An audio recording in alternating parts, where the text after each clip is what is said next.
I start, I was a physical education major, but I did just change to communication, so I just stuck with health, and today we're going to learn about communication, how you communicate, and a little bit about mental health.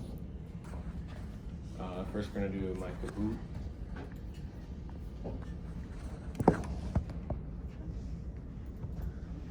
It'll work, hopefully.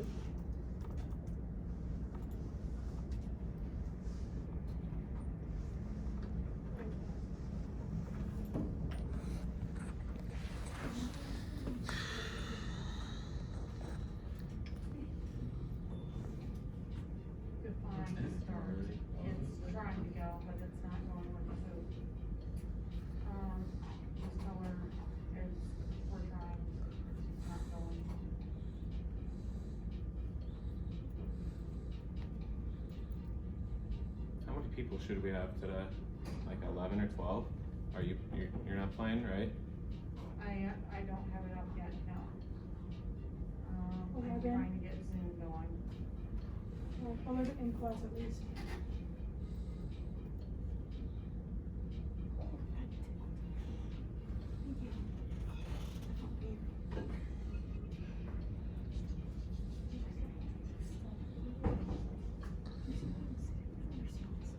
He's recording, so I think you can start it if Zoom's not in 10 people. That seems about right. Is everyone in?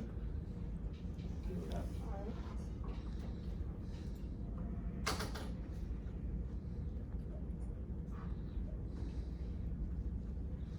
So the first question is, what are some good benefits to good communication? 1, creates more problems. 2, helps people understand each other better, makes things easier if you don't know. Fairly easy one.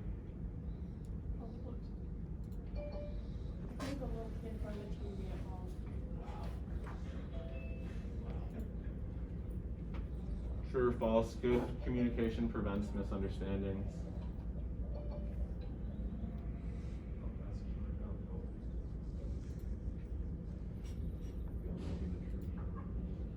Another true or false? Mental health is not a huge problem in the United States today. Where's that going?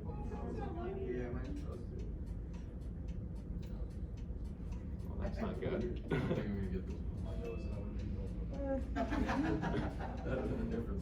I know, dude, that was the one. Connection lost. There we go. Oh, God. I did it. As we only had 2 seconds left. Okay, What? how do you know something's off on that one? Yeah, that's definitely wrong because the answer is false, and I don't know why it was like being weird with the connection and everything. That was Okay. weird.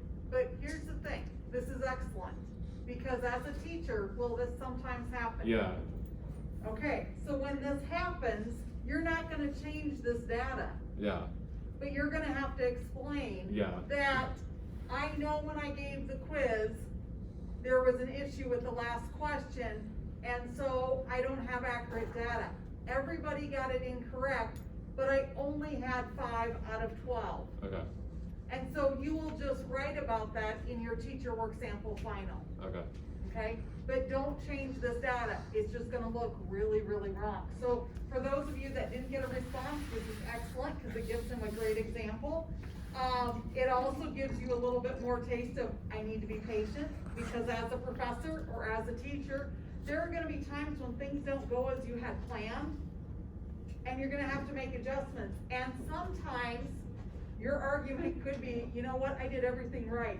You're right, you did, but it just lost connectivity, and it is what it is, and we move on. So, not a problem.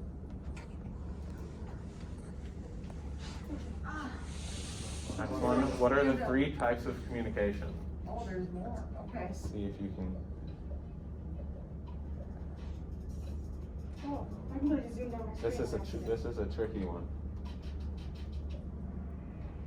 I guess not. You got it right, Joel? No.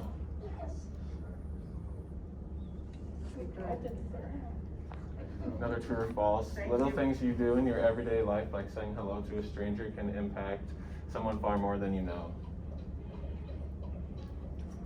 Smiles quick. I'm freaking Denise. Michaela, come fast. Also good then. It's fine. Another true or false, you should not say something if you see someone struggling with mental health. Ooh, that's a trick question.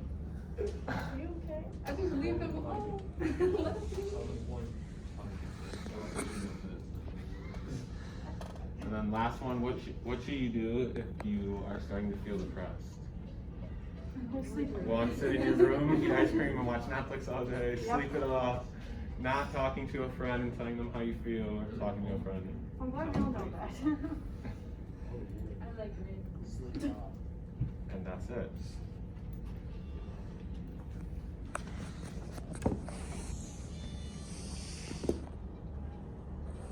And the winner is, Oh. congratulations.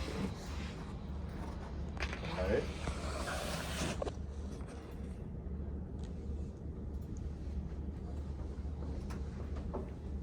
Alright, got it. All right, so communication skills. Using good communication skills can prevent a lot of things from getting out of hand. Not only will good communication help with self-esteem, but it will help with your overall day and mood. Learning good communication earlier will help you later down your road, especially like with jobs and working with your coworkers and things like that. Why else is it important? It prevents misunderstandings. Miscommunication can have a negative effect, such as arguments or hurt feelings. You never want something like that to get out of hand for something so simple like a miscommunication. It helps building healthy relationships. Communication is important for building healthy relationships and satisfying relationships with your family, coworkers, and society. How you communicate affects how people relate to you. And then expressing yourself, good communication skills are also important for letting others know what you want and need. And these skills help you express how you feel towards others. Communication styles, the 3 communication styles. The first one, passive. Passive communicators often display lack of eye contact, poor body posture, and inability to say no. But passive communicators are also easy and get along, and they normally just go with the flow of things. Aggressive communicators, they command issues, ask questions rudely. They don't normally listen to others, but they also can be considered leaders in groups and command respect from their peers or people around them. And then the submissive, the last one, this type is the people who just try their best to just please people and avoid conflict. They treat their needs of others as just important as theirs, and they behave as if the only person has more rights or more to contribute. Real life situations, there's 3 of them that I put in here. So one example could just be like having a miscommunication with like a friend or like someone at school where it could just lead to a fight where you guys start arguing over something so simple or stupid. Another example could be not communicating enough. So like say like you are communicating with like a teacher or something like that, and you aren't communicating enough, you miss class and you don't know when assignments due. You want to make sure that you're communicating and expressing your feelings, and they're expressing their wants and needs towards in that class. The last example is with like a family friend or like a coworker, or like bad communication or lack of it can lead to like an unhealthy relationship. Like if you're just not communicating at all with like any of your family members or anything like that, just kind of keeping to yourself and things like that, can really lead to something that you don't want. And even like in your work life down the road, like you want to be able to communicate with all your coworkers and the people above you or the people below you, just anyone around you. And then moving into mental health, over the course of your life, if you experience mental health problems, your thinking, communication, mood, and behavior could be affected. Many factors contribute to mental health problems, including biological factors such as genes or brain chemistry, life experiences like trauma or abuse, and then family history or mental health problems. And then why we should care. Many students across the US struggle with mental health, and they even battle with depression is the main one with students. Students' mental health is very important. A lot of us are in this class to be teachers, so I feel like if you're going to be a teacher, you should pay attention to all your students' mental health because it affects their performance in the classroom. And then mental health impacts thoughts, behaviors, emotions, and then weak mental health can lead to extreme self-harm. suicide rates are always consistently rising and being connected to depression or mental health. And then you never know what someone is going through, so it is important to make the people around you feel good about themselves. What we can do, always check in on friends or people you know who look down, sad, or not like their usual selves. Always be nice to everyone. Don't be someone who just puts someone down to make themselves feel better about themselves. Even if you don't know someone, or if you see someone like being down, or like you notice signs of depression, or they don't seem like themselves, you should always just like go up to them, see how they're doing, just check on them, make sure they're doing okay. Sometimes the littlest thing, like in that Kahoot, like the littlest thing, like saying hello to someone that you don't know, or if you see someone sitting alone at lunch, like just go sitting by them. You never know what that person could be going through that day, and you sitting by them, you know, that could really make someone's day. You never know how that could affect them. And then overall good communication and good mental health can lead to a happy, healthy life, and they also help with things like your self-esteem and making friends. And then using good communication and building healthy relationships can help avoid the risk of mental health. And although mental health is overshadowed by current issues in this world, it's still a big issue in affecting teenagers and people of all ages. And then to wrap it up, I'd like to do a little interactive thing.